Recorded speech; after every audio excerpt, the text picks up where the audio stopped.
I live alone on 40 acres of land that stretches like a forgotten blanket across the edge of a town that barely notices it exists. No neighbors, no streetlights, no shared walls, just the house, the fields, and me. I tell people I like the quiet. That's the polite version. The truth is, I like the control. No one to argue with, no one to walk in unannounced, no one to judge how I live my life. Solitude is a kind of armor. That changed one fall evening when I was packing up my yard for winter. The air was thick and still, like the world had paused its breath. I was stacking tools in my old wooden shed when I saw him. A man walking down the empty road that cuts past my driveway. Not a local farmer, not a hiker. Just jeans, a dark jacket, hands in pockets. No bag, no hat. He didn't glance at my property, but something about his gait made my skin crawl. It was off-kilter, like a marionette puppet mimicking a human walk. I brushed it off as a drifter and went inside. But that image, his too perfect mimicry of a normal person, stuck in my brain. By the time dusk turned into that deep rural darkness, I realized the world beyond my walls had gone silent. No rustling trees, no coyotes, not even the distant hum of the road. Just me, my house, and the unnatural stillness. Then, from the direction of the shed, a single, hollow thud, wood on wood. The door hitting its frame. I told myself it was the wind. I always lock that shed door because it warps in the rain and is a pain to fix. But when I went out, it was wide open. No footprints, no sign of anything disturbed. I closed it, slid the bolt, and tested it twice. Walking back to the house, I felt that hunted feeling. The sense that something was matching my steps, just beyond the edge of the light. I scanned the field, half expecting to catch someone mid-step, pretending they hadn't been there at all. Inside, the air smelled faintly of earth, like damp soil and old leaves. I thought I'd tracked something in until I saw it. A partial shoe print, dark and fresh, angled away from the door instead of toward it. It led down the hallway, a stain of dirt and something smeared, heading straight for my spare room. My chest tightened in that slow, cold way that comes when your mind already knows what your eyes haven't fully registered yet. Somebody had been in my house while I was out at the shed. Possibly still was. I grabbed my rifle, the one I keep loaded but mostly for show. It's not that I'm paranoid. It's that I've always believed in being prepared. You don't live alone on that much land without learning to trust your instincts. I followed the print down the hall, each step feeling like I was shrinking into a smaller and smaller room, even though I was technically going deeper into the house. The spare bedroom door was mostly closed, just a sliver of dark between the door and the frame. On instinct, I pressed my ear against the wood. There it was. Breathing. Not panicked, not excited. Just steady, patient. Like whoever was in there had all the time in the world. Before I could talk myself out of it, the doorknob twisted under my hand, not yanked, but turned with this slow, deliberate pressure. I stepped back as the door opened, and I finally saw him. He looked wrong. Not monstrous wrong, but in that uncanny way where every detail is almost, but not quite, familiar. His hair was cut like mine. He was about my height. Even his clothes were similar to stuff I owned. But his face, it was like someone had tried to draw me from a blurry memory and missed by a few crucial strokes. The angles were off. His eyes were a shade too dark, his mouth a fraction too wide. He held an old shovel, the one I keep in the shed, with both hands like a weapon. There was dirt caked all the way up the handle, and something darker under his fingernails. We stared at each other, my rifle leveled at his chest, his grip tightening on the shovel. The rage in his eyes wasn't random. It was focused, like he was furious at me personally, like I'd taken something from him. My brain kept snagging on the fact that I recognized the scar along his jawline. I have it too, from when I fell off my bike as a kid. I yelled at him to drop the shovel and get out, but my voice cracked, too thin to match the weight of what was happening. He tilted his head, like he was analyzing the sound. Then, as if he'd made a decision, he gave me this tiny, resentful half-smile and hurled the shovel toward me. I flinched and staggered back. By the time I recovered, he'd turned and climbed out the spare room window in one fluid motion, disappearing into the field without so much as a backward glance. I called the sheriff's office, but deep down I knew they weren't going to find anything. The deputy who showed up was polite, but his eyes carried that "we've seen this before" fatigue. He walked through the house, checked windows, looked under beds, took photos. "No footprints outside," he said. "No broken locks. No sign of forced entry." He glanced at the spare room door, then at me. "You sure you didn't maybe surprise a local kid?" he asked. "Or someone who thought this was their place?" I shook my head. He was at least my age, my build, and he had that scar. The deputy shrugged. "People look alike. Happens all the time." He didn't believe me. Or maybe he did, and just didn't care. He took my statement, scribbled something on his clipboard, and left a business card. "That's all we can do," he said, stepping back outside. "If anything else happens, call us." I stood in the hallway after he left, staring at the spare room door. It was closed now, locked, but the memory of that breathing, steady, patient, was still there. That night, I barely slept.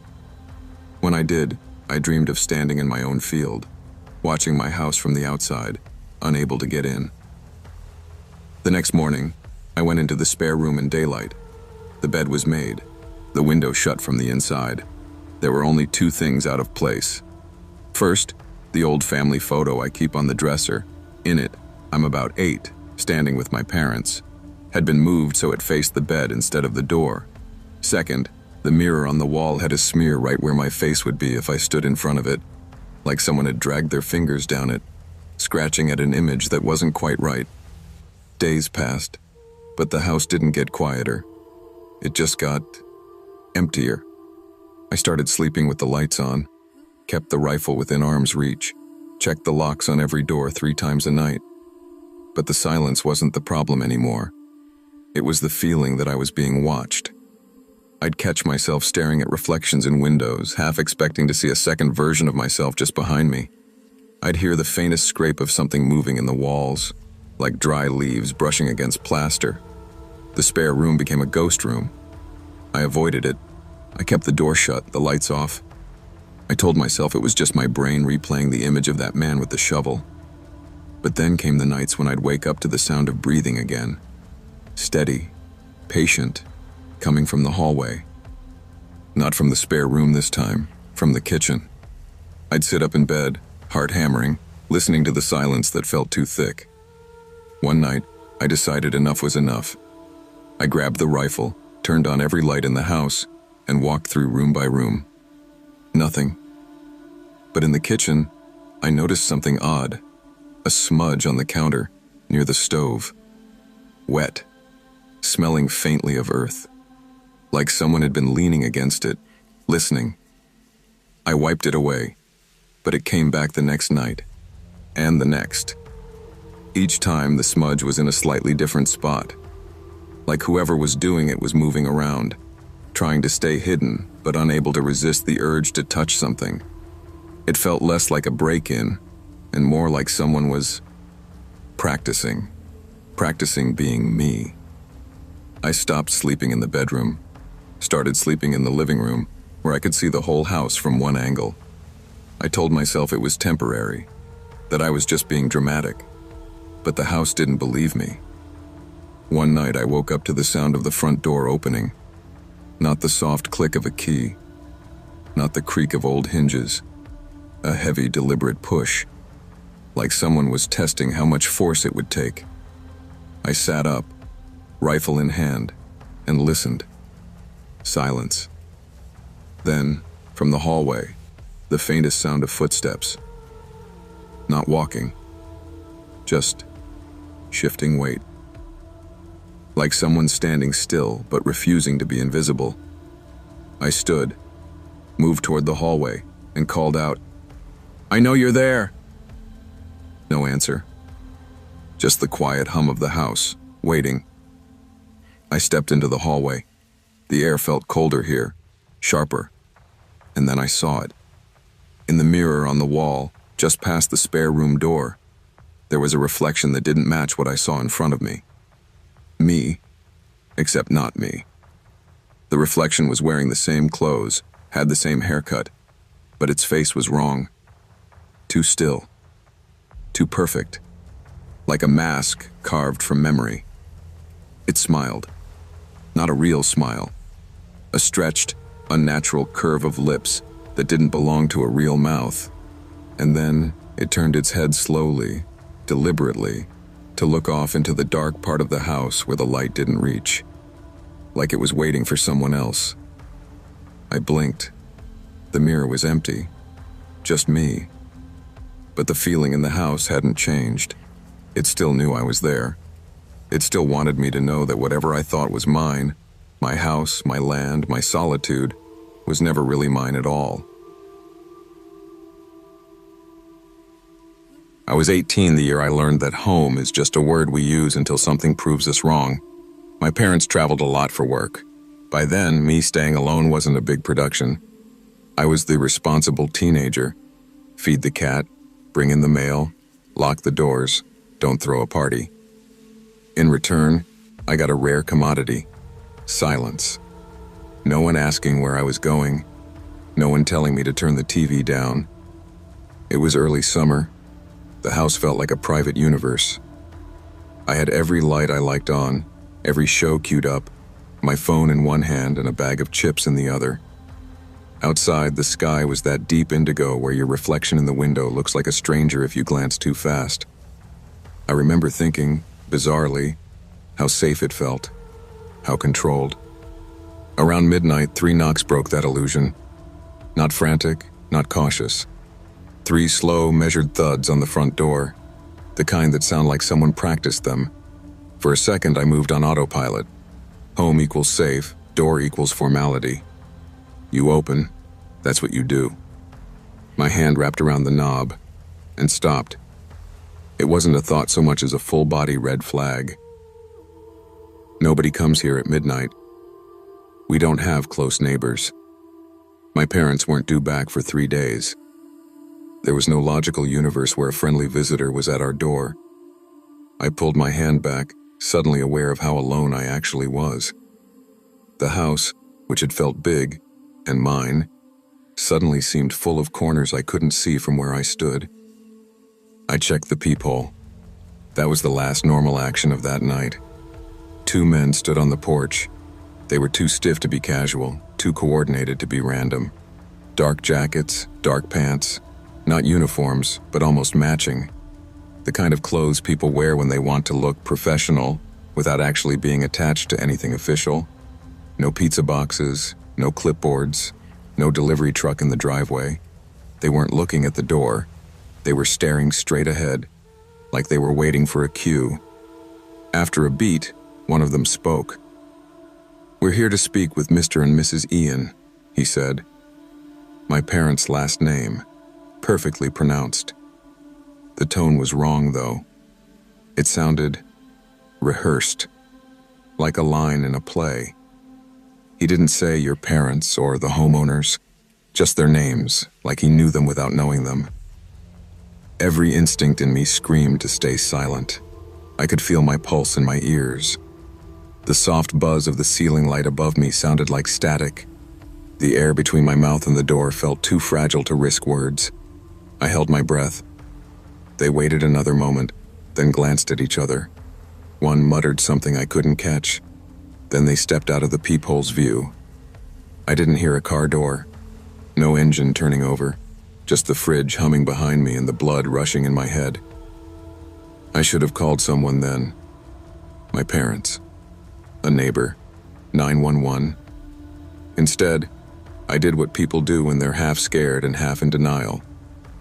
I went back to the living room, sat on the couch, and pretended if I never unpaused the TV, the moment at the door wouldn't matter. I didn't turn the sound back on, though. Every groan of the house suddenly had edges. A couple of minutes later, I heard it. Footsteps along the side of the house where there is no sidewalk. Just dirt and weeds. Slow, measured steps. Too heavy to be an animal. Too hesitant to be normal. I moved to the back of the house and peeked through a tiny crack between the curtains. They were in the yard, not leaving, pivoting. One of them was slipping something slender and metallic from his pocket, working the latch on the back gate like he already knew how it was built.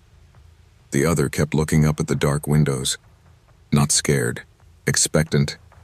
They hadn't gone away. They'd gone around. Panic is weird.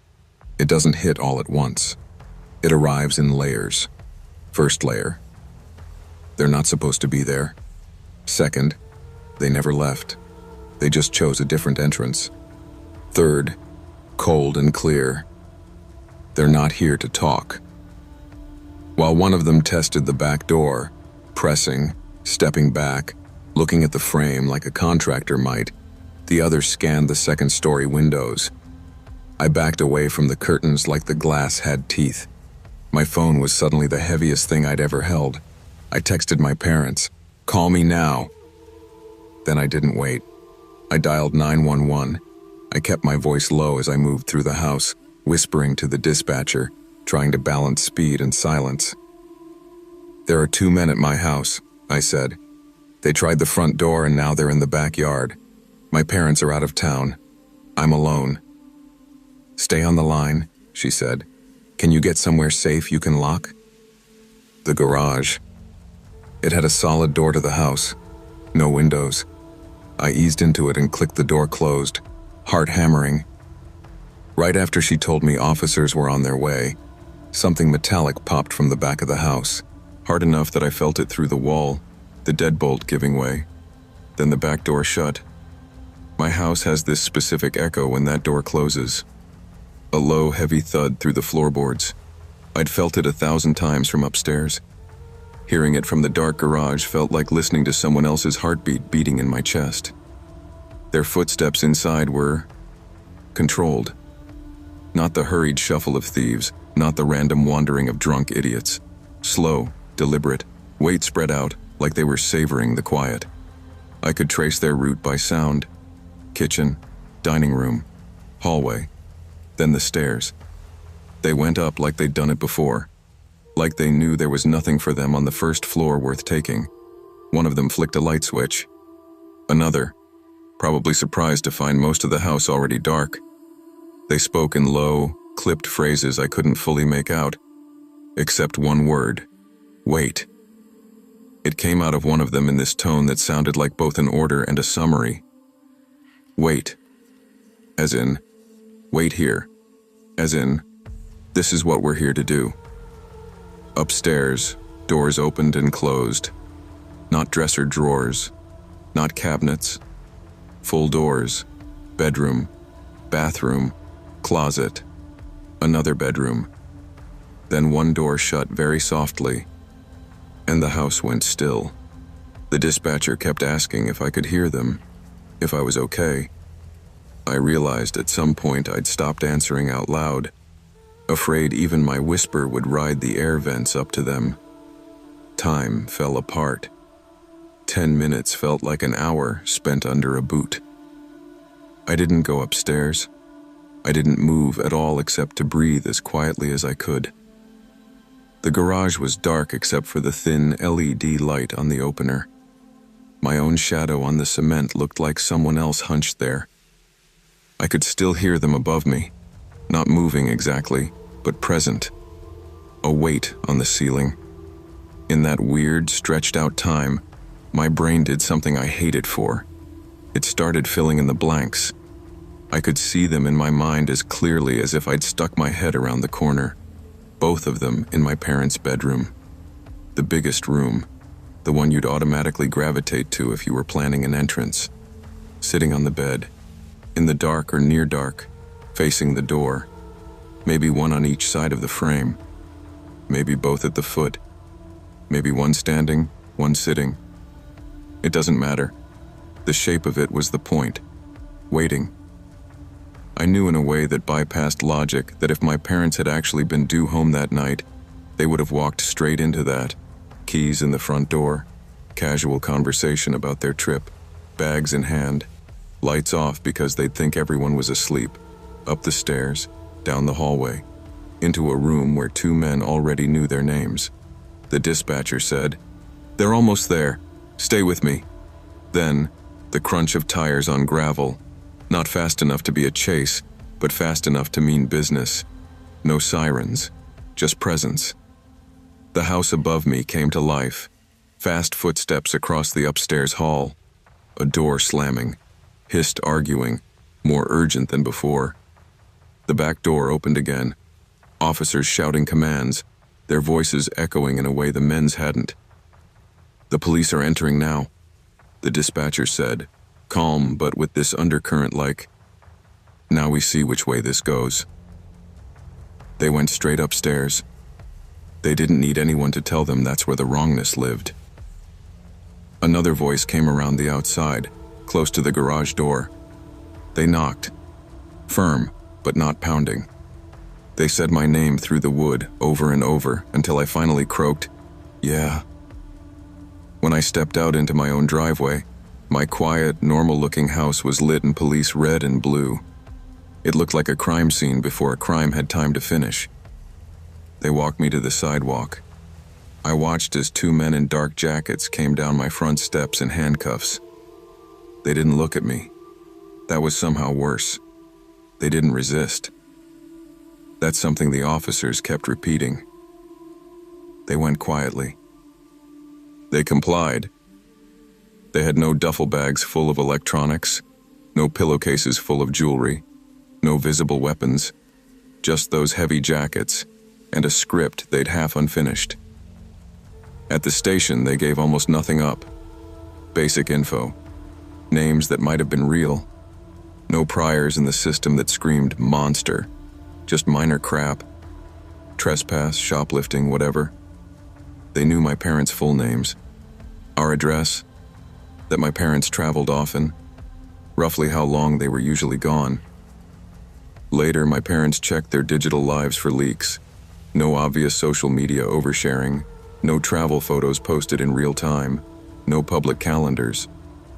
The airline miles account was secure. The email confirmed tickets, sure, but not our address.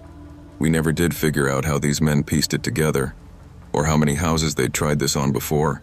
In the end, the cops could only hit them with breaking and entering an attempted burglary. There was no weapon on them, no injury, no stolen property. Nothing happened, officially. That's what haunts me, because something absolutely was happening. It just hadn't finished. My parents tried to make it a teachable moment. "See?" my mom said. "Never open the door that late. You did the right thing." She wasn't wrong, but it didn't feel like the point. The point to me was that their plan didn't start with a door. It started with a name, with a schedule, with a mental blueprint of our house. And that when that plan hit a snag, my silence, my refusal to answer, they didn't give up. They adapted. They went around. I can't prove this, but I know deep in that irrational, instinctive place that if I'd answered, "They're not home, it's just me," something in them would have clicked sideways. The scene upstairs would have been different. The target would have shifted. And I might not be here to tell the story in a casual horror thread on the internet. Now, whenever my parents leave town, I feel this continuation. Not fear of a new thing, but dread of something resuming where it left off. Sometimes a car will idle too long on our street at night.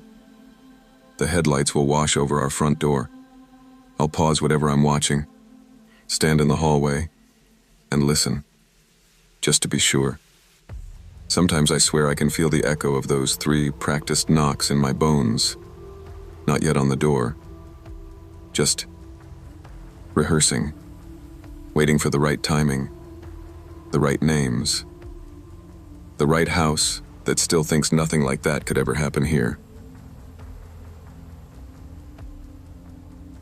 I didn't notice my life getting smaller. That's the worst part. It wasn't some dramatic collapse, just a slow tightening of a loop. Work, drive home, door shuts, TV on, brain off. I work in logistics, which is a fancy way of saying I argue with spreadsheets and tracking numbers until they behave. It's not a bad job, just gray. My days are fluorescent lit and climate controlled.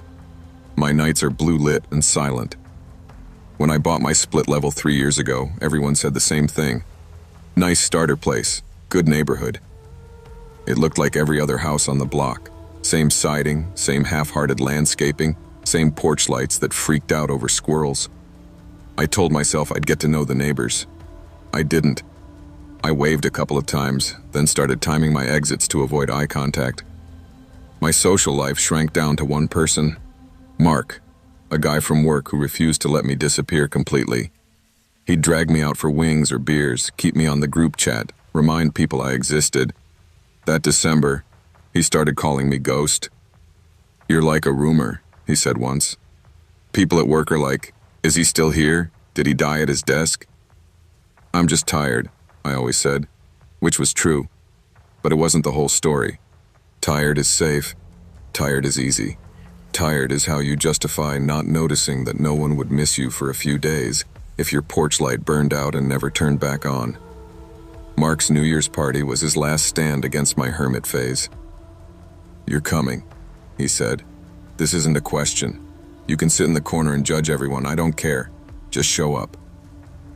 I went because saying no felt like admitting something I wasn't ready to name. The party was exactly what you'd expect. Too loud, too warm, too many conversations you drift in and out of without actually connecting with anyone. I drank cheap whiskey from red cups because it filled the silence when I couldn't think of small talk. Every time I checked my phone, the time was later than I thought. Around 1:30 a.m., I bailed.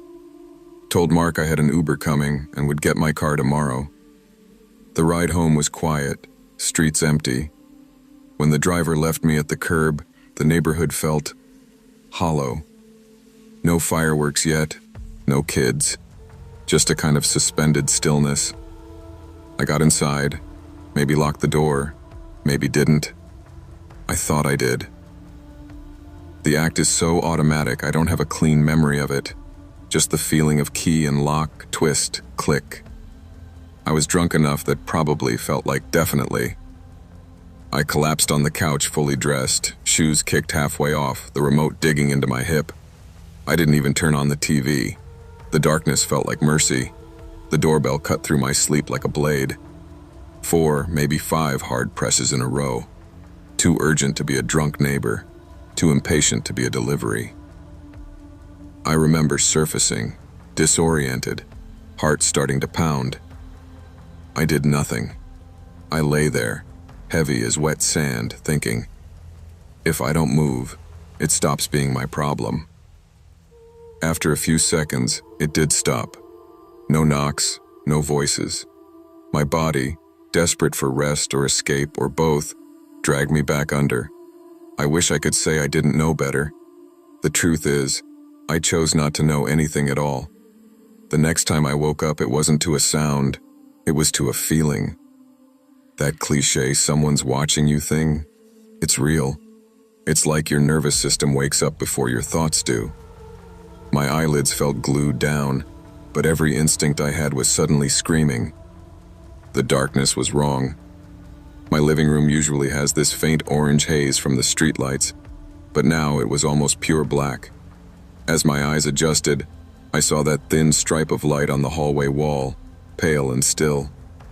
The front door was open, just a few inches. Enough that the night bled in, enough that I knew, with absolute certainty, that I had not done that. Before panic had fully formed, I heard it. Footsteps upstairs. Not clumsy, not cautious, just normal. The way I walked when I was half awake, going to grab laundry or my phone charger. Floorboards creaked exactly where I knew they would. My whole body went cold. I slid off the couch like I was trying not to wake something. Crouched behind it, heart slamming so hard I could hear my pulse in my ears. 2 sets of footsteps, 2 different weights. A door opened. My bedroom. The tiny rattle of hangers, drawers sliding, closet doors bumping and re-bumping like someone didn't quite push them closed. A man's voice, casual, empty. Told you. Another voice, more annoyed. People stash stuff. Check all of it. Evan screwed up because he got lazy. They weren't whispering. They weren't rushing. They sounded like guys at the end of a shift, complaining about a coworker while they finished their checklist. They came downstairs. One went toward the kitchen. I heard the fridge door suck open, cabinets thud. The other's footsteps headed straight for the living room. I held my breath until my chest burned. He walked around the coffee table. I heard the remote clatter to the floor, batteries rolling. I felt his presence on the other side of the couch, the air shifting. He leaned over. I saw his shadow stretch across the wall, his arm reaching down between the cushions. His hand passed inches above my head, close enough that I could have grabbed him. He didn't look down. "Nothing," he muttered. "TV's cheap anyway. Not worth it." He straightened up, already bored. For a second, it felt less like I'd hidden well, and more like I just didn't register, like I wasn't part of the inventory. "Grab the router and we're good," he called. "He's a light packer." They laughed again as they walked to the door. "Door was practically open," one said. "People make this too easy." "He's blackout somewhere," the other replied. "We're just helping him declutter." The door closed with a soft, final click. The silence afterward felt thicker than the dark. I don't remember dialing 911. I remember my fingers not working right, the phone almost slipping, my voice coming out too quiet when the dispatcher answered. "2 men were just in my house," I said. "They took stuff. I'm still here. I was here." Saying that last part felt important, like if I didn't, they'd file this under empty home burglary and never think about me again. The cops were polite in that detached way that tells you you're not the worst thing they've seen tonight. They walked through my overturned drawers, the open closets, the missing electronics, narrating as they went like it was a training video. "No forced entry," the older one said near the door. He ran a thumb along the latch. "See that? Scuff marks. Small, but there. Tiny scratches I'd never noticed. Little half-moons in the paint where something had pressed or jimmied again and again. Someone's been testing this," he said. "Pushing, pulling, seeing if it gives. Probably over a few nights." I felt weirdly offended, like I'd failed some exam without knowing I was taking it. My neighbor across the street, Halpern, shuffled over in his slippers when the cruisers pulled away. "Everything okay?" "Got robbed," I said. The word felt foreign in my mouth. He frowned. "Huh. Should have said something. I've seen a car just sitting out here a few nights lately. Small, dark SUV, lights off, 2 guys inside. Thought they were waiting for someone. Didn't have a plate light." "How many nights?" I asked. He shrugged. 3, 4, between 10 and midnight. Right about when you get home from work, come to think of it. Suddenly I could see it. Me, this predictable blip on their schedule. Garage light on at the same time every night. Porch light, TV glow. Me not talking to anyone. Me not being known by anyone on this street well enough for them to walk over and say, "Hey, that car looks weird." The cops left. Halpern went back to his lawn obsession. I stood in my own kitchen feeling like I was walking through a crime scene that happened to share my name. People tell you, at least you weren't hurt. At least you didn't wake up to them standing over you. It could have been so much worse. They mean well. They're not wrong. But what they don't understand is that my brain already lives in the place where it was worse. I can't stop running the alternate cut of that night. In that one, the doorbell rings, and instead of freezing, I do the normal, adult thing. I get up. I'm annoyed, a little drunk, maybe thinking it's a neighbor with a noise complaint or a rideshare mix-up. I don't check the peephole. I crack the door without really engaging my brain. They're there. Same guys. Same bored eyes. Work night energy. One smiles, shows me something. Badge, ID, package, who knows? Maybe they say they saw my car at my friend's place, ask if I lent it out. Something that gets me to open the door a little wider, drop my guard. In that version, the cops don't find scuff marks at my door. They find blood on the carpet. Maybe they don't find me at all. Reality isn't that dramatic, thank God. But the line between what happened and what could have happened feels paper thin. Now, every time I wake up at 3 a.m., and it happens a lot, I lie there listening, not hearing footsteps exactly, but sensing some leftover echo of them. I feel like I've accidentally slid into the wrong timeline where I wasn't supposed to be on that couch, where they planned around me being gone.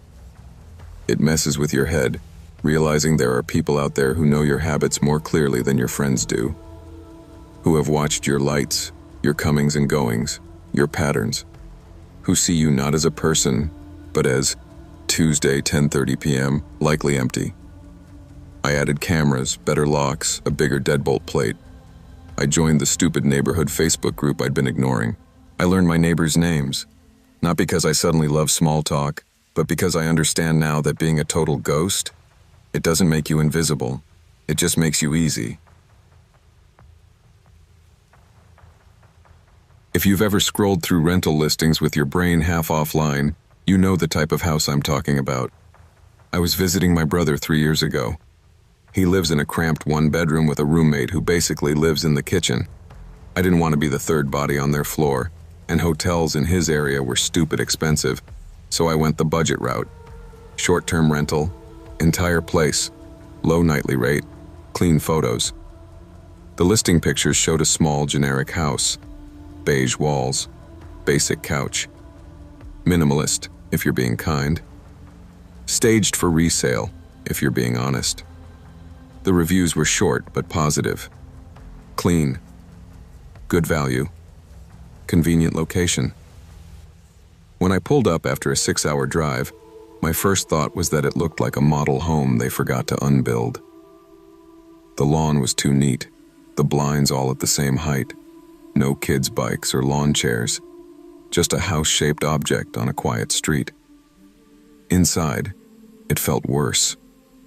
There was furniture, but it had that thrown-together feel, like someone had walked through a thrift store and said, "That'll photograph fine."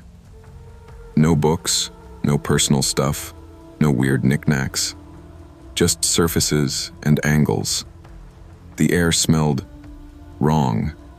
Too clean, but not in a fresh way. More like an overused cleaning product layered over something else. Bleach, and something metallic hiding underneath. I told myself I was being dramatic. I was tired, stiff from the drive, irritable. I tossed my duffel on the neatly made bed, met my brother for dinner, and joked about my serial killer Airbnb. "Text me if a clown comes out of the vents," he said. I laughed. We both did. It felt like the kind of cheap, throwaway joke the universe loves to pin to a bulletin board. I got back to the house around 11 p.m., full of diner food and that sleepy road trip haze. I double-checked the code on the keypad, locked the deadbolt, and even tugged the door to feel it catch. The kind of overcautious thing you do more for your own anxiety than actual safety. Inside, the quiet felt heavy. No building hum, no neighbors through the walls, just the fridge cycling and the occasional car far off on the main road. I FaceTimed my brother for a bit, turned off the lamps, and crashed in the bedroom. The blackout curtains did their job too well. Once I closed my eyes, the world went away. Until about 3 a.m., I woke up like someone had snapped their fingers next to my ear. No dream, no gradual surfacing, just instant awareness and a feeling like I'd just missed something. The dark was total. My brain started trying to fill it, shapes in corners, shifts in the ceiling. I lay there, holding my breath, and that's when I heard it. Click. Not loud, not dramatic. Just the unmistakable, soft, controlled sound of a door latch engaging somewhere down the short hallway. No footsteps before it. No footsteps after. Just that single, careful sound, like someone easing a door shut so it wouldn't slam. Every part of me went cold. The thought came in fully formed. Someone has a key. I lay there for what might have been 5 minutes or 30, listening to a silence that suddenly felt packed with attention. My heartbeat was so loud in my ears it almost masked everything else. Finally, I swung my legs out of bed, grabbed my phone, and edged into the hall. The front door looked off. The deadbolt was turned the wrong way. The handle sat slightly open, the rubber weather strip not fully compressed. I knew I'd locked it. I shut it, locked it again, triple-checked it like an OCD ritual. I didn't call 911. It felt too big for something that could still be explained by the cleaner forgot. Instead, I called the non-emergency line. The dispatcher listened, didn't sound surprised at all, and sent a patrol car just to check things out. 2 officers walked through the house with flashlights, opened closets, looked at windows. No signs of forced entry. No open doors. They were polite but radiated that we've seen nervous travelers before energy. Honestly, one of them said, these places see a lot of foot traffic. Cleaners, owners, handymen. Stuff happens. Change the code. Keep everything locked. You'll be fine. The owner texted first thing in the morning. Long apology. New code. Lots of, this has never happened before. I wanted to believe that. To file it away as a weird but ultimately harmless story. If I'd listened to the part of me that didn't buy it, I would have checked into a hotel that day. I didn't. The second night started normal enough. That's what makes what happened feel worse. It slid in sideways, not as some cinematic horror moment, but as a series of small, dismissible things. All day, the house made me uneasy. The chemical smell seemed stronger, like the air had been scrubbed and something under it was still trying to leak through. Every room felt unused, despite the fact that I was there. Like my presence hadn't registered.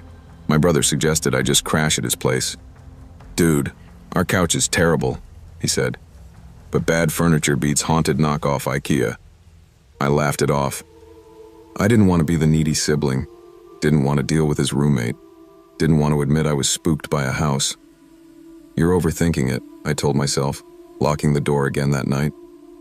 New place, weird vibes, brain filling in gaps. Around 11, I was sprawled on the living room couch with the TV on silent, half watching, half scrolling my phone. The hallway was visible in my peripheral vision, a dark rectangle of space leading to the bedroom and bathroom. That's when I heard it, the sound of someone breathing behind me. Not a cartoonish gasp, just a slow, wet exhale through a nose. Human. Close. I whipped around so fast I made myself dizzy. The couch, the TV, the doorway. Nothing. No one. But the dark of the hallway had a presence to it. The only way I can describe it is that the shadows looked arranged. Like someone had just stepped out of the line of sight and left their outline behind. Get a grip, I muttered. I did the anxious person thing. Overcompensation through control. I walked the whole house, opened every closet, checked under the bed, pushed the shower curtain all the way aside, stared at the undersink cabinet like a raccoon was going to wink at me. Nothing. The smell in the bedroom was stronger, though. Bleach, mildew, and an edge of something sour and metallic under it, like old coins rubbed between fingers. I told myself it was just old pipes. Back in the living room, I turned the TV volume on low, some background noise to drown out the house's personality. 10 minutes later, from the bedroom, I heard the closet door slide shut. You know the sound of those cheap sliding doors on a metal track? It was that. A slow, controlled shk, then the soft bump of it settling into place. I hadn't gone near the closet. I was sure of it. My reality split. Rational me, Old house, uneven floors, draft. Door drifted shut. That's it. Animal me. There is something in that room, and it is closing itself off. I stared down the hallway, lamp in one hand like I was in some bad reenactment. The longer I waited, the more the air felt dense, like the hallway had filled with a substance thicker than oxygen. Eventually, I walked toward the bedroom, every step a bad decision I'd already committed to making. The closer I got, the more that coppery smell sharpened, threading into the back of my throat. The closet door was closed. There was a sliver of darkness where the panels met, a seam too narrow for anything to look through, but my brain supplied eyes anyway. I don't know why I started talking. Maybe I'd seen too many movies. Maybe I was trying to convince myself I wasn't terrified enough to run. "I know someone's in there," I said, which sounded shaky and pathetic in the stillness. "I've already called the cops once. I'll do it again." My voice didn't bounce around like normal. It felt like the room swallowed it. No answer, obviously. No sorry, wrong rental. No burst of adrenaline and sprint from an intruder. Just the hum of the house and that smell pushing at the edges of my composure. I reached out.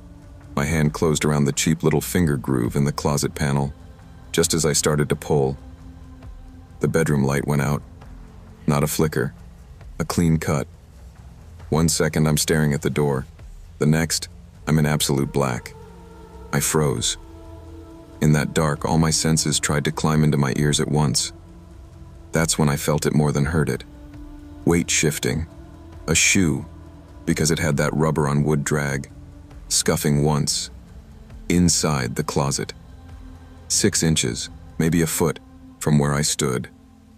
There is a level of fear that bypasses language. Nothing witty, nothing rational. Just an animal scream in your nervous system. I dropped the lamp without realizing it.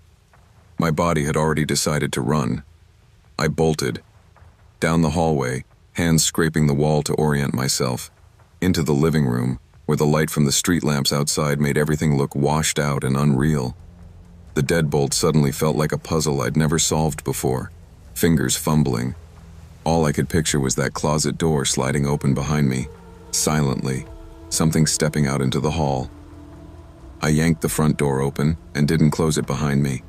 Just burst out onto the front stoop into the cold night air, like I'd been underwater too long. Under the wash of a nearby streetlight, I finally dialed 911 with fingers that couldn't hold still. "Short-term rental," I told the dispatcher, voice shaking. "Someone's in the house. I don't know how. I think they're in the bedroom closet." The light went out. She kept me talking until the sirens got close. I didn't go back in. Watching cops enter a place you just fled from is a weird experience. Part of you hopes they find someone, just to prove you're not crazy. Another part of you really, really hopes they don't. They swept the house, guns drawn at first, then relaxing into that slightly annoyed professionalism when nothing lunged at them. "No one inside," one of them said after a few minutes. "Windows secured, doors intact." The landlord, middle-aged woman, practical haircut, showed up in sweatpants, out of breath and apologizing before she even hit the porch. "I'm so sorry," she kept saying. "I've never had... This is... Oh my God." The officers brought us into the bedroom last. The smell hit me again, thick and chemical and coppery. One of them slid the closet door open. It was just a closet. Single bar, plastic hangers, extra pillows and plastic wrap on the shelf, shoes lined up too neatly. I thought, maybe I broke. Maybe this is what a panic attack does to your senses. Then the officer who'd opened the door frowned and stepped closer to the inside panel. "Ma'am," he said to the landlord, "you aware of this?" On the inside of the closet door, down low where you wouldn't see it unless you were looking, was a metal latch, newer than the door, a simple sliding bolt that could be locked from within. "That's not supposed to be there," the landlord said immediately. Her voice had that too quick quality of someone reacting before their brain could catch up. "That's not..." I didn't install that. The chemical smell seemed to tighten in that small space. One of the officers stepped back, hand over his mouth briefly, like he'd caught a whiff of something he couldn't place and didn't want to. They didn't say much in front of me after that. Some low murmurs between themselves, a couple of coded looks with the landlord. One of them took photos. Another radioed something in a calm, clipped tone. They suggested I find alternate accommodation for the night. The landlord offered, insisted on paying for, a hotel. I didn't argue. I watched the house recede in the rearview mirror and felt like the darkness in the bedroom was watching me go. For weeks after I went home, I checked the local news. Nothing about bodies found. Nothing about serial squatters. No arrests. The house didn't show up on any crime maps I could find. A month later, curiosity got the better of me. I opened the rental app and searched the neighborhood. The listing was gone. Relief flickered, until 2 weeks after that, when I saw what I'm 99% sure was the same house. Same street, same facade, slightly different angles in the photos. New host name, fresh listing, new furniture here and there. No mention of a recent incident. 5 stars. Reviews rolling in. So peaceful. Slept better here than I have in months. House feels very private. Perfect solo getaway. I stared at those words, thinking about the smell in that closet, the inside latch, the weight shift inches from my hand. Part of me wondered if what I heard those nights wasn't just someone in the walls or the closet now, but echoes of whoever had been in there before. People whose stays didn't end with them booking another trip. I've never reported the listing. I don't know what I'd even say that wouldn't sound like paranoia. All I know is that somewhere out there is a house whose walls have practiced this routine. A host who said, "That's not supposed to be there," like it was both true and not the whole truth. And a closet with a latch on the inside that didn't install itself. And strangers keep going there, looking for a cheap, peaceful place to sleep.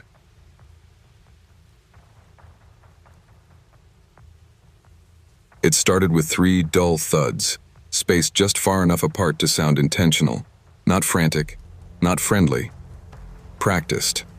I was halfway off the couch before my brain caught up to my feet. We have a doorbell. Everyone who knows us uses the doorbell.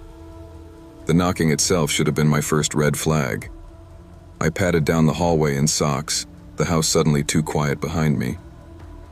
Our front door has one of those old warped peepholes that stretches faces like fisheye lenses, but you can still get a decent sense of who's out there. When I pressed my eye to it, my stomach did this slow rolling drop. 2 men, late 30s, maybe early 40s, both tall, both standing with that weird stiff posture that screams, trying to look authoritative. Dark jackets, dark pants, no visible badges, no logo, no clipboard, just anonymity and duplicate. They weren't looking at the peephole. They were staring straight ahead, like they were posing for an invisible camera. After a few seconds, the one on the left spoke. His voice had the tone of someone reading from a teleprompter. "We're here to speak with Mr. and Mrs. Ian." He said my parents' last name perfectly. No hesitation, no mispronunciation. It sliced clean through my half-asleep haze. Only people who actually know my parents, or have their information, say it right the first time. My hand was already on the doorknob, but something in me locked up. I didn't answer. I didn't move. I just disappeared behind the wood. I hadn't decided not to talk. My body just chose for me. They waited, counted breaths. One of them shifted his weight, the smallest scrape of shoe on concrete.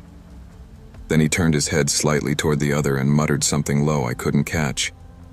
A moment later, they stepped out of the peephole's frame. No hello, no anyone home, no second knock, just gone. I waited for the sound of a car door, an engine, anything that would mark this as a normal interaction. Instead, the house swallowed everything. It was so quiet I could hear the ceiling light buzzing above me and my own heartbeat in my ears. Some part of me wanted to laugh it off. Wrong address, religious people, sales guys. But there was this colder peace, way in the center of my chest, that knew I had just avoided entering into something I didn't understand, and that whatever it was, wasn't finished. I backed away from the door and told myself I was being dramatic. I even went back to the couch and unpaused my show just to prove I could, but I didn't absorb a single frame. Every tiny noise in the house got amplified to 10 times its size. About 2 minutes later, I heard it, the faint crunch of gravel on the side of the house where no one ever walks. That strip is basically decorative weeds and dirt between us and the property line. There's no path, no gate, no reason for anyone to be there, unless they're trying not to be seen. I muted the TV again. The footsteps were slow, careful. One. Pause. Another. It sounded like they were rediscovering the layout, probing for weak spots. I moved to the back of the house and nudged the curtain barely an inch. The backyard was a flat smear of indigo, our patio table just a darker shape. Then my eyes adjusted, and there they were. The same two men, their outlines cutting against the yard. One was at the gate, crouched slightly, hands working the latch. The other stood a few feet back, angled so he could see every window at once. He tilted his head, scanning the second floor. For a second I had the sick, specific thought that he was counting bedrooms. Okay, no, I whispered to myself. Nope. I backed away from the glass, my heart climbing into my throat. My hands were shaking so hard I almost dropped my phone, pulling it from my pocket. I texted my parents first. Pure panic logic. Me. Call me now. The message went through, little delivered checkmark, mocking how useless it was at that hour on a different time zone. Then I dialed 911. When the operator answered, my voice came out in this thin, shaky whisper I barely recognized. I gave the address, explained there were two men trying to get into the house. Are you somewhere safe inside the residence? She asked. Her voice was calm in that almost inhuman dispatcher way, as if this whole situation was a math problem. Kind of, I said. They're at the back. The front is locked, I think. Can you move to a more secure room and stay on the line? The closest place that made sense was the garage. It has a heavy interior door with a deadbolt and no windows. I moved as quietly as I could, every step feeling like a shout. As I eased the door closed behind me, something metallic popped from the back of the house. Not a knock, not a kick. The sound of hardware giving way. They'd forced the back door. I felt it in the studs more than heard it. Our house has its own internal language. Doors slam, pipes hum, appliances whine.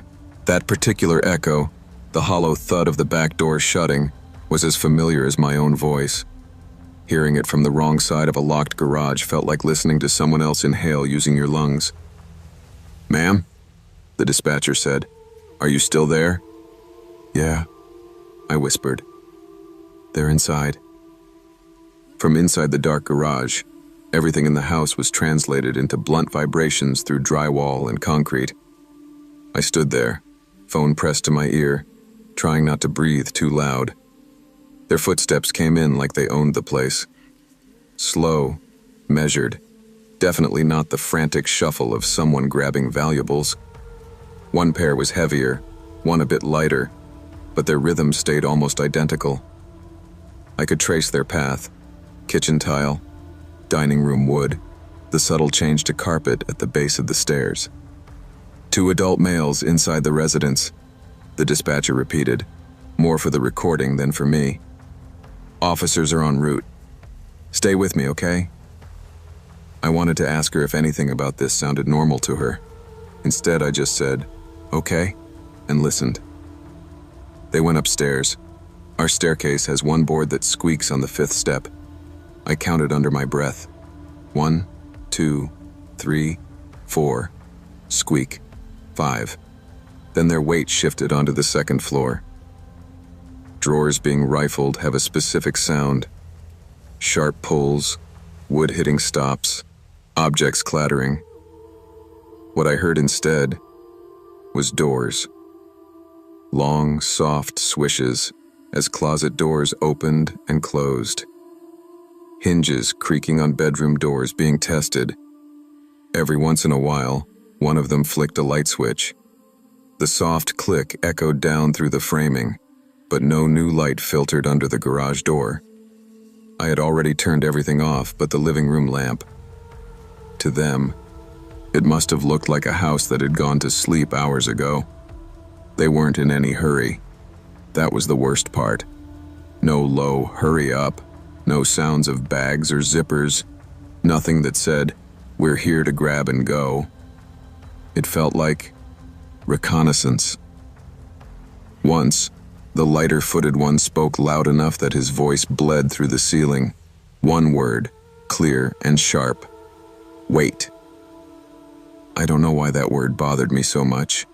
Maybe because there are two ways to hear it, as an order or as a description of what they were doing. Waiting. Above me, a door clicked shut. Softly, deliberately, then silence. Not the chaotic silence of people leaving, but the dense, intentional kind. A silence with weight. In my head, a picture assembled without my permission. My parents' bedroom. The bed. The two men seated on it or beside it, facing the doorway like a stage where the next actor hadn't come on yet. "How far out are the officers?" I whispered. "They're almost there," the dispatcher said. "I need you to stay where you are. Do not attempt to confront anyone. Do you understand?" I understood way too clearly.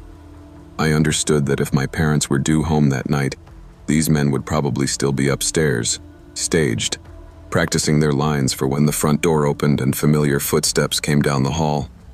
The realization hit hard enough to make my knees feel weak. I hadn't interrupted a burglary. I'd interrupted a plan. When the first squad car pulled up, they killed the siren before hitting our street. All I heard was the crunch of tires on gravel and the low murmur of radio chatter coming through someone's open window.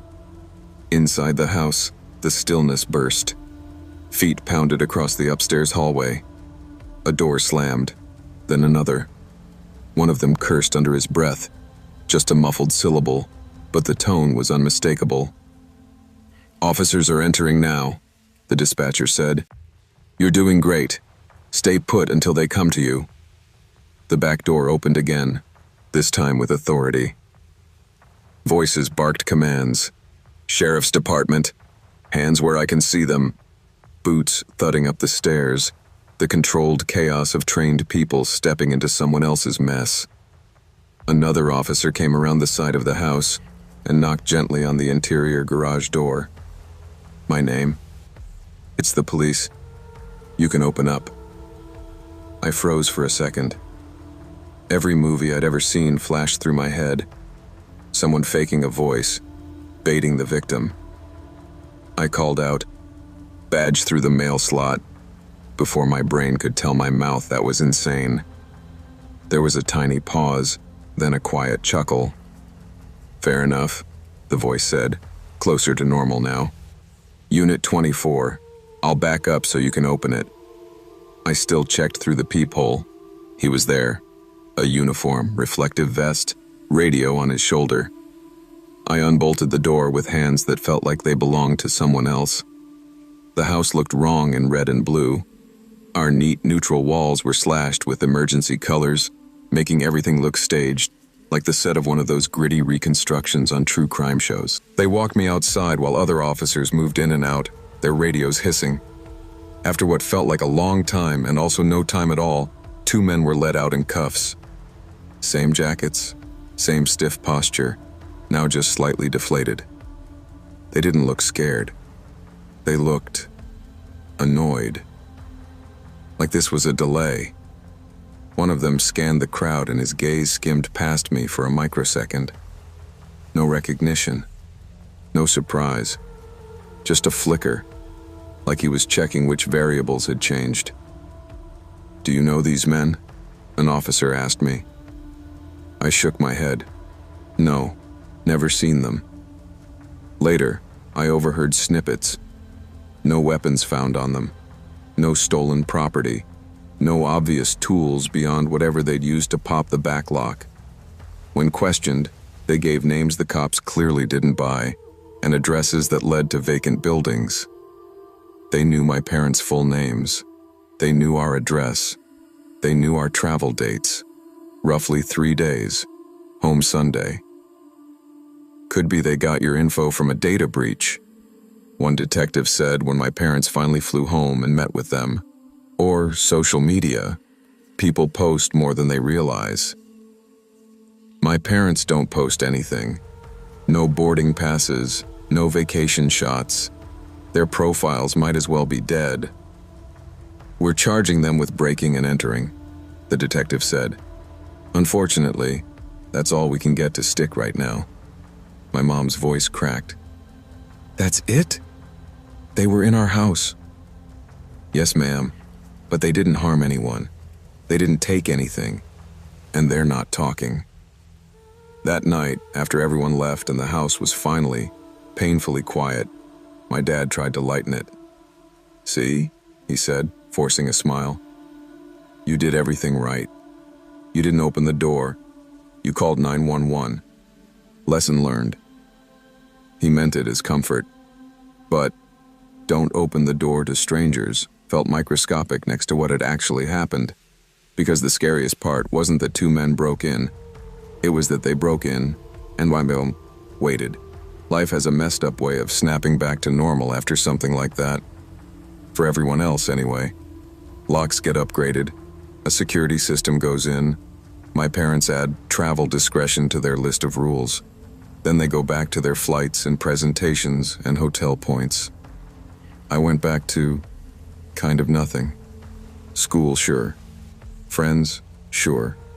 But mostly, living in the same house that had been rehearsed as a crime scene.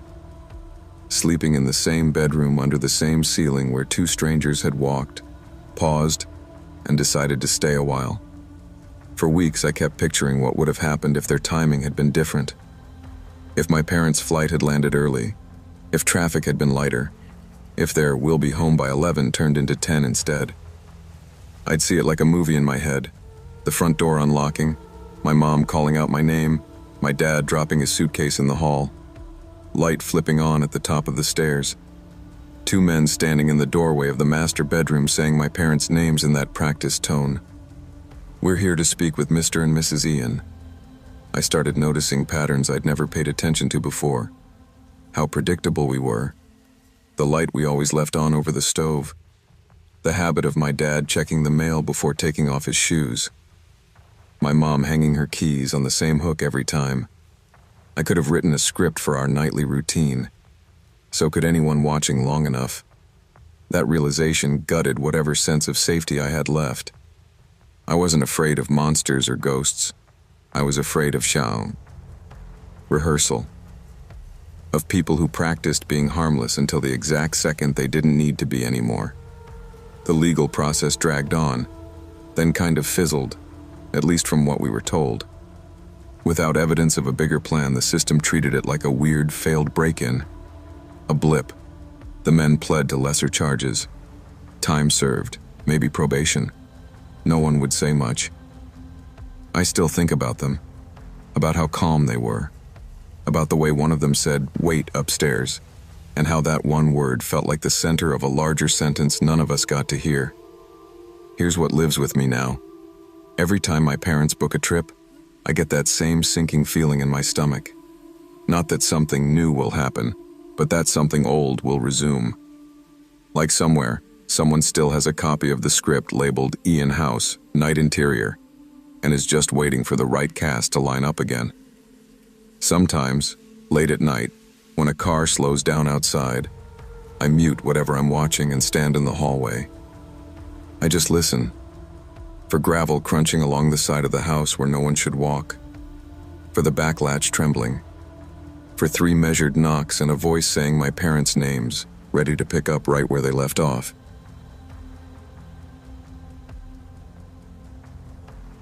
If you've ever hit that point in life where any job starts to sound noble, You'll get where I was. I'd just walked out of a small office job that had turned into slow-motion hell. No yelling, no drama, just constant pressure and quiet gaslighting, until I couldn't tell if I was bad at my job or bad at existing. I quit without a plan. Savings dwindled faster than my pride. Rent notices started getting that bold red ink. So yeah, when I saw the help wanted flexible hours sign in the dusty window of a specialty shop in a dying strip mall, I went in. The place sold this weird mix of hobbyist junk, model kits, obscure board games, overpriced figurines. On a good day, it made maybe $11. The strip mall itself sat just off a state highway, the kind of place where people only slowed down if they missed their exit. My boss, Ron, was one of those guys who wore a company polo like it made him a CEO. He loved phrases like small business family and we all sacrifice. Translation: he went home at 8, I stayed until 10. You're young, he said during my interview. Nights won't bother you. And hey, quiet is easy, right? I told him I could handle it. I needed the paycheck more than I needed to feel safe. Quiet, I learned, is only easy until it starts watching you back. The plaza during the day was depressing. At night, it crossed into something else. By 8 p.m., the nail salon's neon open sign flicked off. The laundromat went from half busy to a single humming machine. The vape shop's owner would stand outside smoking, then vanish. After that, it was just me and the kind of silence you only get in failed commercial real estate. That's when I noticed him. The first time, I thought he was just a random guy killing time. Tall, gray hooded jacket, hands in pockets, standing near the edge of the lot where the light didn't quite reach. He faced our row of shops but never moved toward any door. Second time, same spot. Third time closer, sitting on the low curb by the laundromat, elbows on knees, head angled down. Hood up, face shadowed.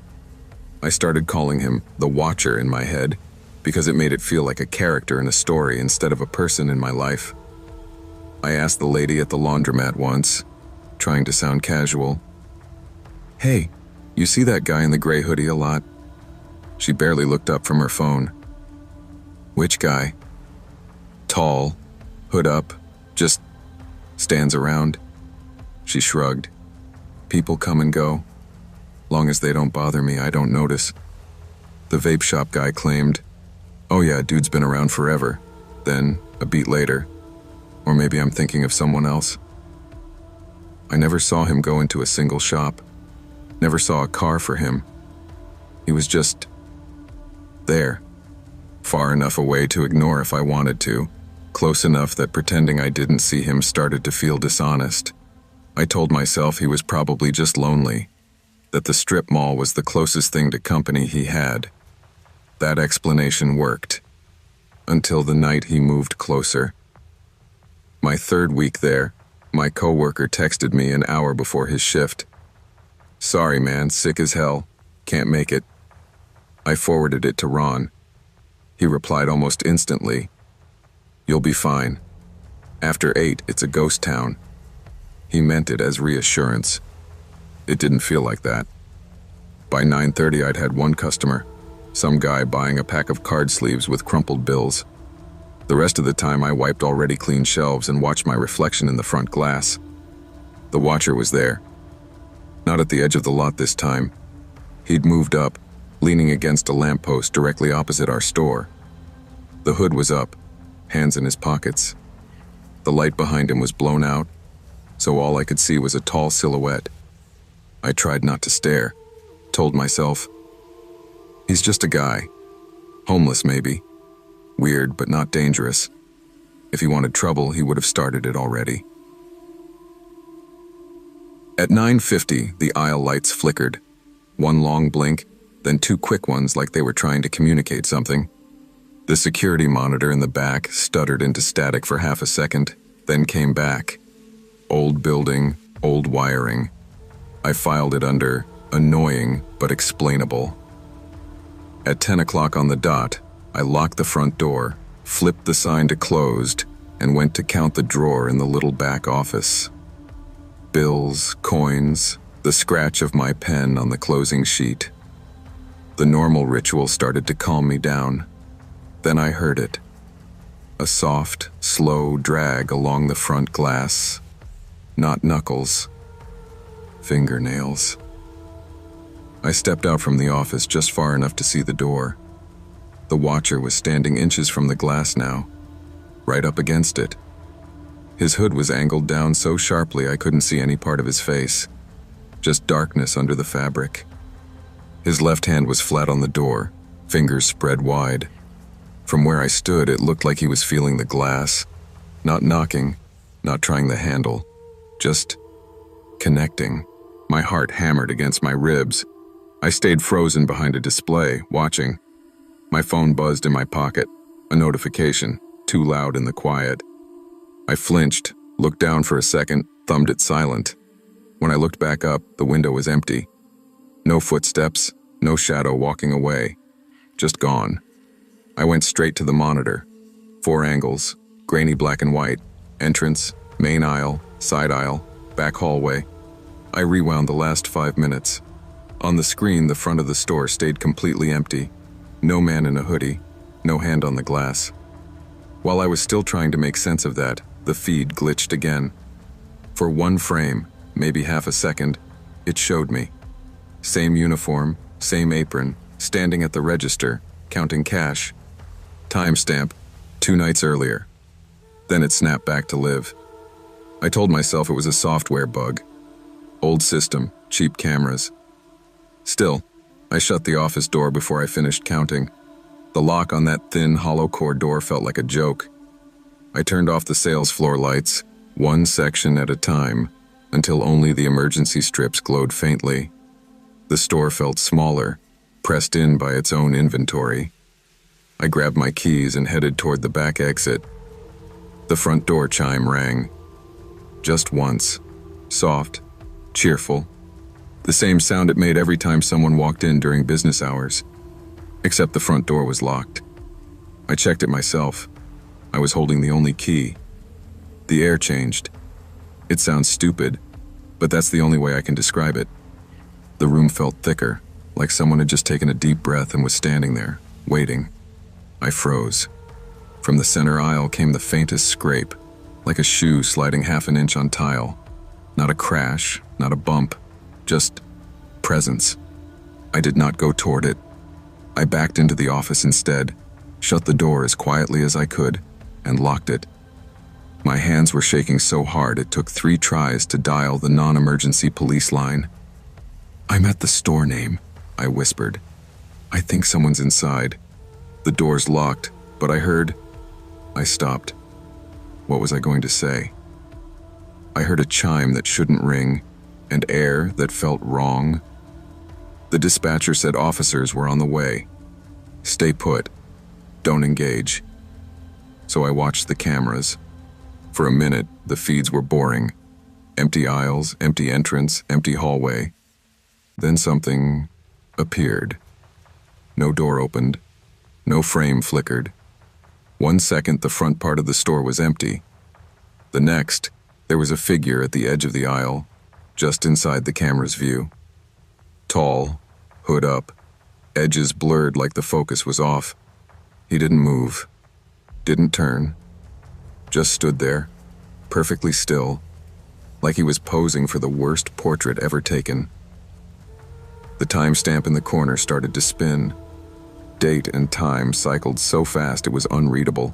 Last week, last month, last year, like the system couldn't decide when this was happening. I couldn't breathe. I couldn't look away.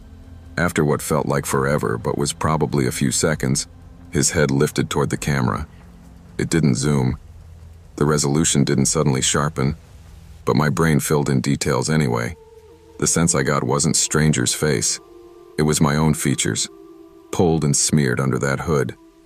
Too long in some places, too short in others. Like someone had taken me apart and put me back together wrong, then scrubbed out the actual details.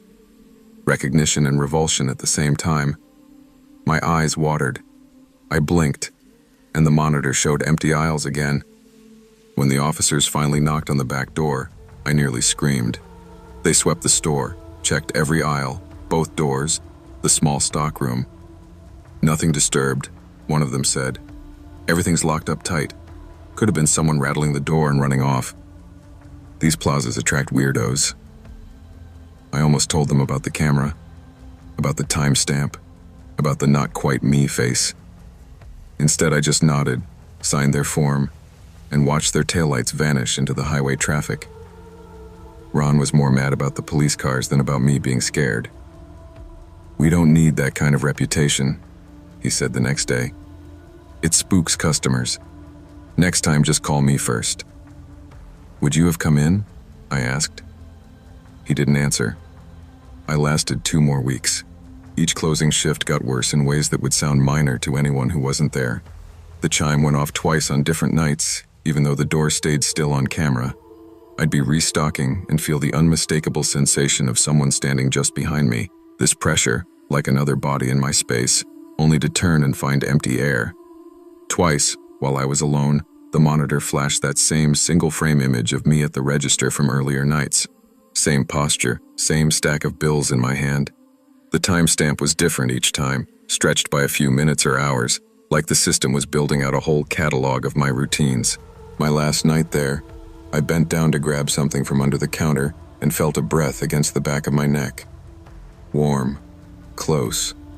No one was there. I handed in my notice the next day. Ron tried to argue. "You're overreacting," he said. "You're young, your imagination runs wild. Nothing's happened. You're fine." "I don't feel fine," I said.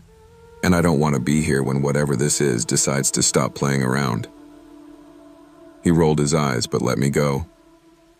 Now, months later, I still have dreams about that office. Not about Ron. Not about customers. About the monitor.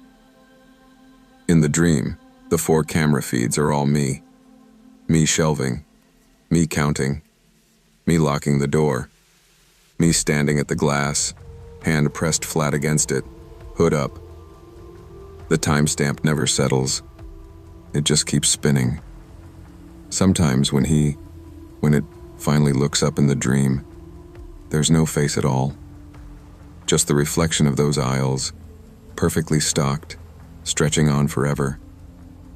When I drive past that strip mall now, I tell myself not to look. I always do. The nail place is gone. The vape shop's lights buzz. My old store has a for lease sign, but the interior lights sometimes flicker on at night. I never see the watcher, but the lot looks wrong. Too still, like a paused video. Like whatever happened there is still happening on some loop, waiting for the right set of eyes to press play. And on nights when my apartment is dark and my phone is face down and it's too quiet, I'll hear that soft, friendly chime in my head. A door opening for someone, not for me.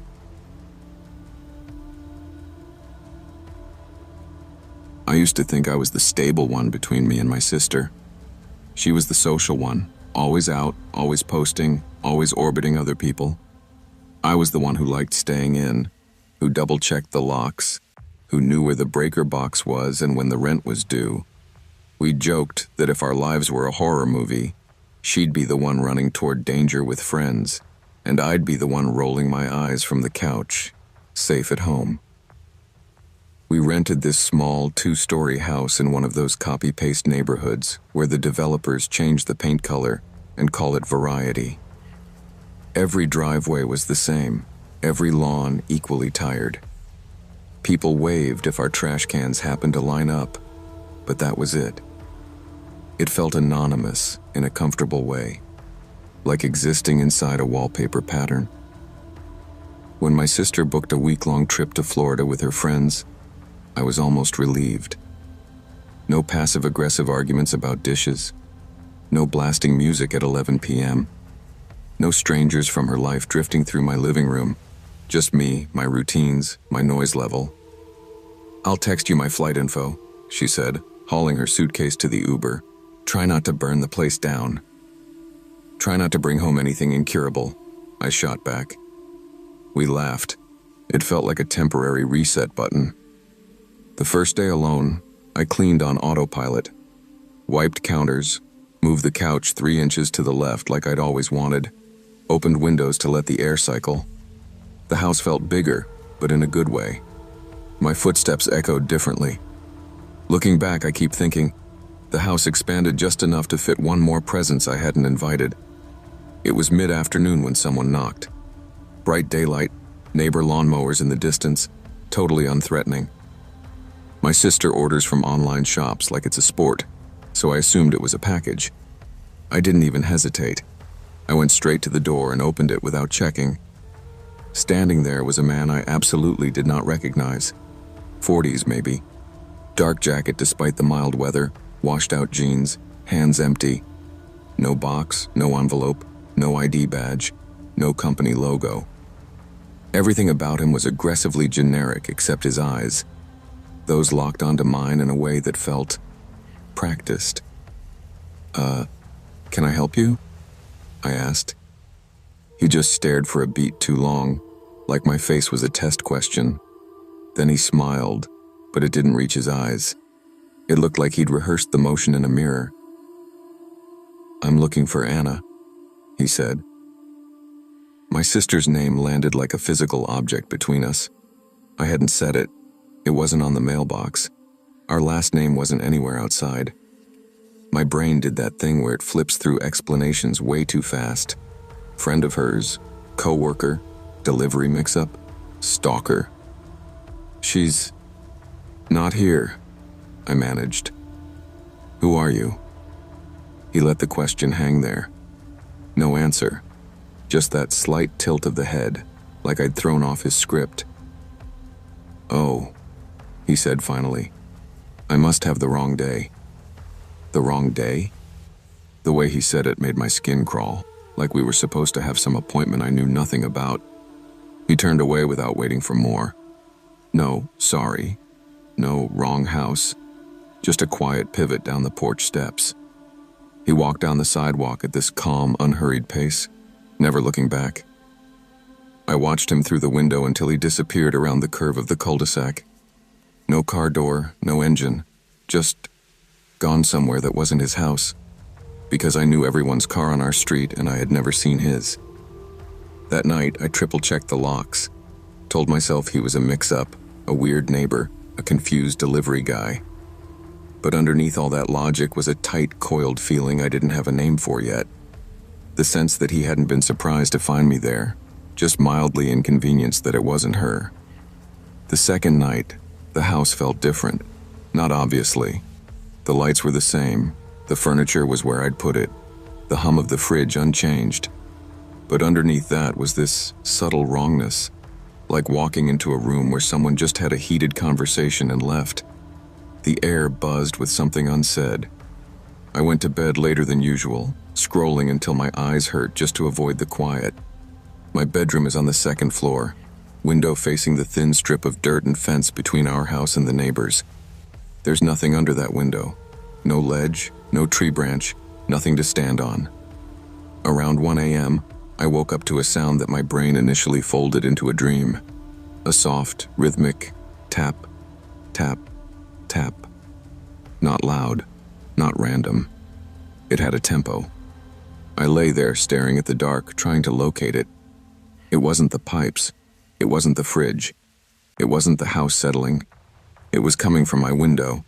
The tapping continued at the exact same pace, like someone drumming fingernails on glass while they thought. My heart started beating so hard I could feel it in my throat.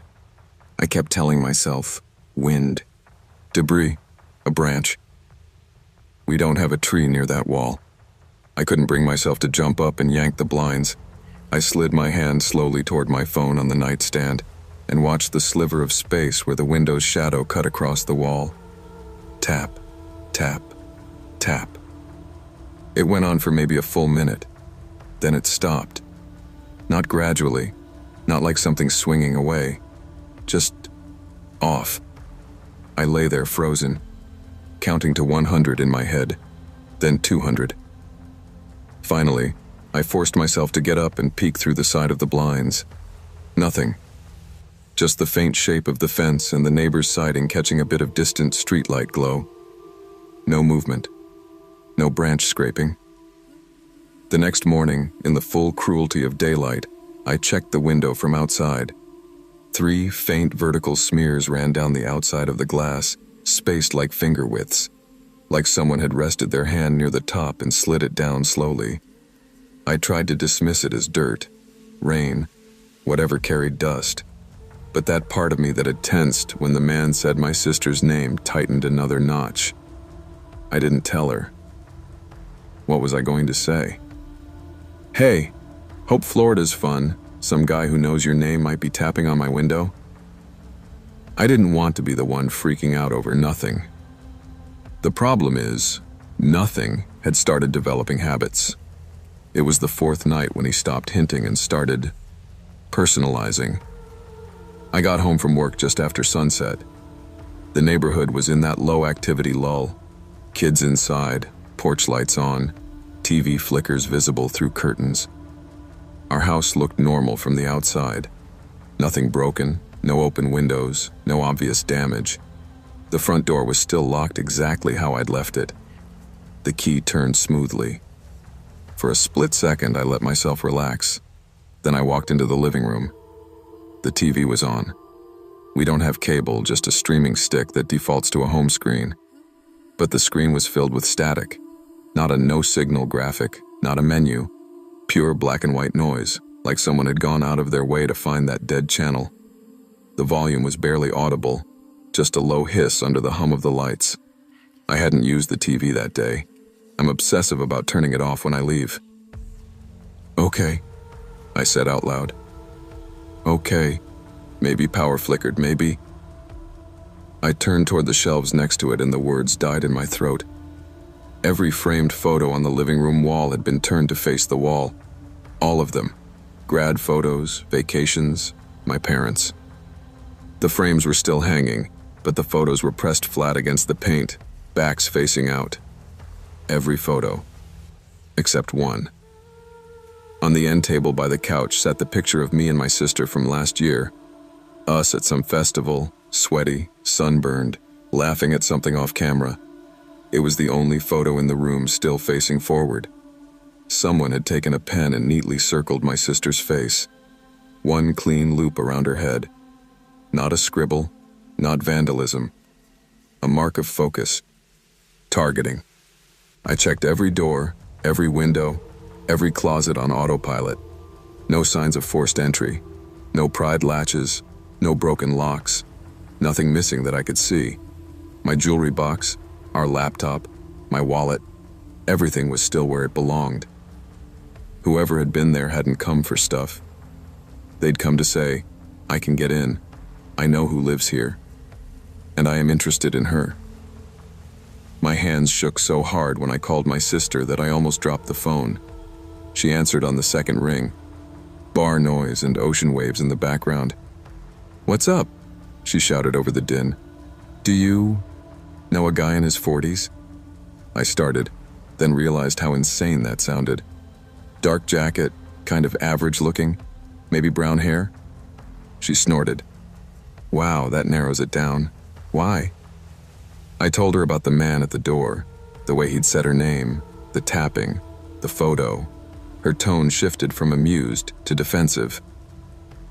I don't know anyone like that. I haven't given our address to anybody except for job stuff and deliveries. You're freaking yourself out. Are you sure? I pressed. Like, completely sure? Yeah, I'm sure, she snapped. Then softer. Look, I'm sorry, but I really don't know who you're talking about. We hung up with her telling me to call the landlord if I was that concerned. He, of course, brushed it off when I texted. Probably kids, maybe a glitch. He'd swing by and check the lock sometime. That night, I locked my bedroom door for the first time since moving in. The tiny click felt like drawing a line that wasn't going to matter to someone who'd already crossed all the others. It was somewhere around 3 a.m. when the house woke me up. Not a loud bang, not glass breaking. That would have been simpler. No, it was the subtle things that did it. The particular creak of our hallway floorboard, the one I step on every morning on my way to the bathroom. Creak. Then another. Slower. Someone walking down the hallway outside my room. I lay there in the dark, suddenly wide awake, every hair on my arm standing up. I grabbed my phone and clutched it in both hands, thumb hovering over the emergency call button. The footsteps stopped just outside my bedroom door. The gap under the door went darker, someone's feet blocking the light from the nightlight in the hallway. The doorknob jiggled once, a polite test. Then again, with more pressure, turning as far as the lock would allow. The lock clicked in protest. The knob strained but didn't give. Whoever was on the other side held it there for a beat, as if feeling the resistance, as if confirming, locked this time. I was holding my breath so hard my ribs hurt. In that silence, my phone suddenly buzzed. A text from my sister replying to something I'd sent earlier. The vibration sounded deafening in the dark. I dared a glance at the notification. A photo of her on a beach, time-stamped, her and her friends smiling with drinks. She was very clearly nowhere near my house. Then I heard it. A man's voice, right outside my door, low and too familiar in tone. Anna? He said her name like he'd said it before, not questioning who she was, not mispronouncing. It had that mix of affection and annoyance you use for someone you're used to dealing with. I didn't answer. Couldn't. My throat had locked up. The shadow under the door shifted, weight moving from one foot to the other. I could picture him standing there, head slightly tilted, listening. Anna, he repeated, softer this time. In the silence that followed, my mind did something horrible. It tried to fill in the backstory. How many times had he come when none of us were home? How many nights had he walked that same hall, stood at that same door, expecting her to open it? After what felt like years but was probably less than a minute, the pressure on the knob eased. The shadow slowly receded. The floorboard creaked again, footsteps moving away down the hall. I stared at the door until sunrise. Never called 911. Never left the bed. There was a part of me, twisted as it sounds, that was terrified of making whatever this was official, and then being told it didn't count because there was no broken glass, no bruises, no body. When the light started to creep through the blinds, I finally unlocked my door and stepped into the hallway. Empty. Everything exactly where it should be. For a second, I almost convinced myself I'd dreamed all of it. Then I saw the living room. Every lock was still engaged. Front door deadbolt, back door chain, windows latch shut. No screens disturbed. Nothing obvious out of place. Except for the photo. The picture of my sister and me, the one he'd already edited, was no longer on the end table. It was lying flat on the coffee table in the center of the room, waiting like an object in an evidence bag. There were now 2 circles in blue pen on the glossy surface, one around my sister's face, one, added sometime between me locking my door and the sun coming up, around mine. Neat, deliberate. You're included now. I picked it up with the corner of my sleeve, as if touching it barehanded would somehow link me more directly to whoever had done this. I told my sister everything again. Every detail, every sound. Sent her a photo of the marked picture.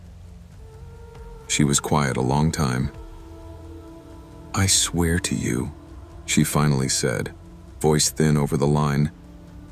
I don't know who that is, but I've had this weird feeling lately, like someone's been, I don't know, around. I thought I was just being paranoid. Why didn't you say anything? I asked. Same reason you didn't, she said. Because nothing had technically happened. I moved out a month later, found a smaller place, worse location, higher rent. I didn't care. I left my sister the lease and the landlord's indifference. There was no official complaint, no police report with weight behind it. Just a story that sounded, from the outside, like anxiety spun out of control. There are nights in my new place when I swear I hear faint tapping on the window. Not loud enough to be sure, just soft enough that I might be imagining it. Sometimes, just on the edge of sleep, I hear someone in my head say my sister's name in that practiced tone. The part that keeps me awake isn't the idea that he might find us again. It's the dawning realization that he didn't improvise any of this. The way he said, "I must have the wrong day." The way he knew her name, the rhythm of his knocks, the familiarity in his voice outside my bedroom door. He acted like this was something he'd done before, like our house was part of a route, a loop he walked now and then, except this time for once someone was actually home to notice. When my father died, he left the lake cabin to my sister Claire and me. We hadn't spoken in 3 years, not since the night before my engagement party, when Claire had an affair with my fiancé. I told them both to get out of my life. The anger didn't fade overnight, and now, weeks after Dad's funeral, we were stuck sharing a cabin neither of us remembered fondly. Driving up the winding road, memories of summers long gone clashed with the resentment still burning in my chest. Claire kept chatting in the passenger seat about redecorating, planting flowers, maybe even repainting the deck. I only nodded, staring out at the mist over the lake. The cabin looked like Dad had left in a hurry, or like someone had been living there secretly. Couch cushions were disturbed, cupboard doors left open, cans stacked in odd patterns. Muddy footprints led from the back door straight to the master bedroom. Claire laughed it off. "Maybe Dad had a caretaker, or someone came to check on the place," she said, brushing her blonde hair behind her ear. That night, though, it became impossible to ignore. As I lay in bed, I heard slow creaking from the attic above. Step after step, deliberate, like someone testing the planks. The air smelled faintly of pipe tobacco. Dad's scent, but I knew he was gone. Claire was asleep beside me. I considered waking her, then decided against it. Something about the sounds didn't feel random. It was familiar, too familiar, and deep down, I knew the cabin held secrets. Secrets Dad hadn't told us, or maybe, secrets he had tried to hide. On the third morning, we searched the cabin, hoping to explain the smell and creaking. Nothing. No source of smoke. No one hiding. But while inspecting Dad's old desk, I found a loose floorboard. Beneath it was a box of letters. Claire and I opened them together, hesitating. Some letters were addressed to me, some to her, some to neither of us. Many were never sent. But the content was disturbing. Dad had written about Claire, ruining everything. About me being too blind to see her true nature. About hearing footsteps at night, seeing someone standing on the dock at 3 a.m., whispering outside his door. I read one aloud, voice shaking. "She comes into my room at night now. She says she wants what I stole from her. I was wrong to leave her behind." Claire gasped. "Dad, hallucinating maybe? I don't know." I whispered. That night, the attic creaking returned. This time, it was slower, more deliberate. Someone was descending the steps, testing each plank. My heart raced. I nudged Claire awake. Her eyes widened as she heard the steps approaching. We hid behind the kitchen counter, frozen. A low, familiar female voice whispered, "Asterisk, asterisk, I want what's mine. Asterisk, asterisk." The footsteps turned sharply toward us. We didn't wait to see more. We bolted, packed a bag, shoved our feet into sneakers, and drove through the night, leaving the cabin and the lake behind. Claire cried silently, gripping the steering wheel. I tried to reassure her. "It's just Dad's old fears. Maybe the wind, shadows, memories." She shook her head. "You don't get it." It was her voice. 2 days later, my phone buzzed with a single message from Claire. I braced myself, expecting panic or anger. It was a picture of the cabin's bedroom. The bedsheets were pulled back. On the pillow, a lock of Claire's hair arranged in the shape of my initials. I dropped the phone, my stomach twisting. She's back," I whispered. Claire didn't respond to my follow-up texts. Not once. I called her, left voicemails. Silence. I told Mark about the cabin story, trying to find logic in the terror. "Maybe it's a prank," he said. "Maybe someone found the letters and is trying to scare you." But his voice lacked conviction. At night, I slept with the lights on, checking every corner of my apartment, every hallway, every window. The creaks of old pipes became footsteps. Shadows along the walls stretched like fingers. Then, last night, It happened. A muddy footprint appeared outside my bedroom door. I froze. It wasn't mine. Not Claire's. I stepped back, breathing shallow. The smell hit me first wet earth, lake mud. Then I heard it.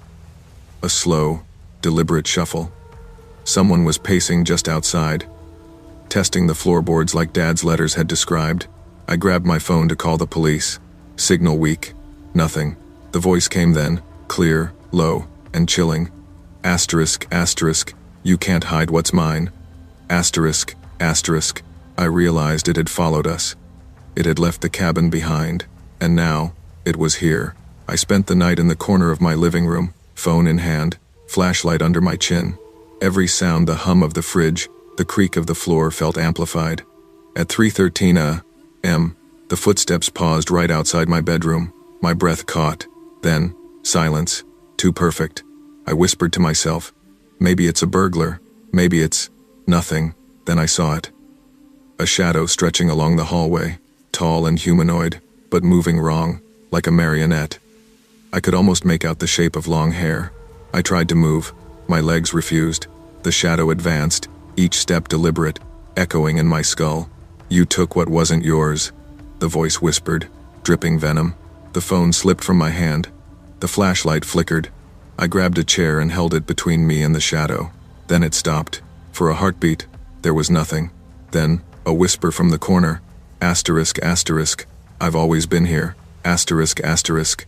I scrambled to the door, flinging it open. The hallway was empty.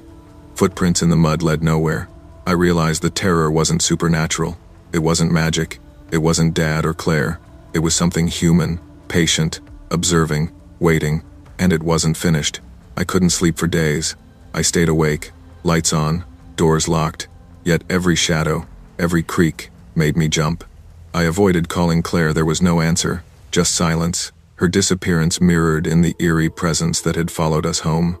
I researched the cabin, Dad's past, Claire's old friends.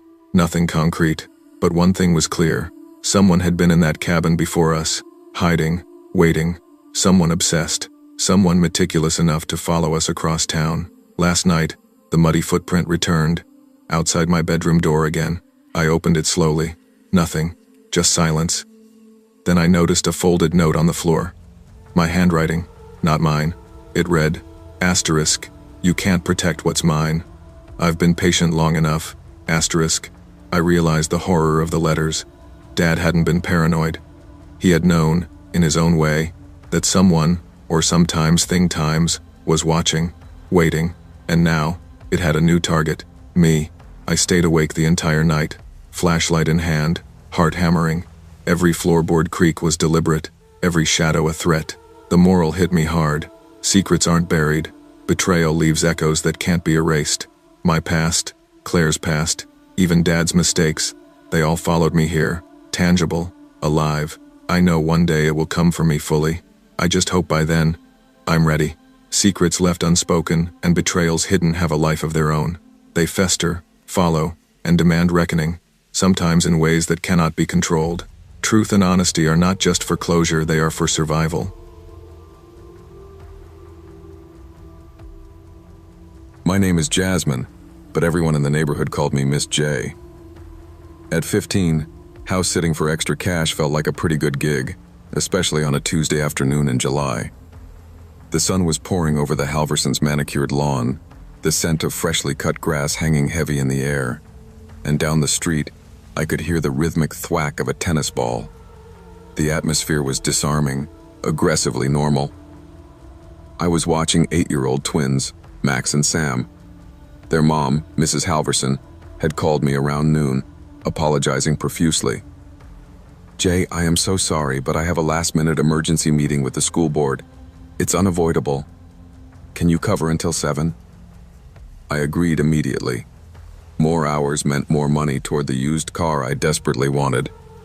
She seemed rushed, maybe a little stressed, but nothing out of the ordinary.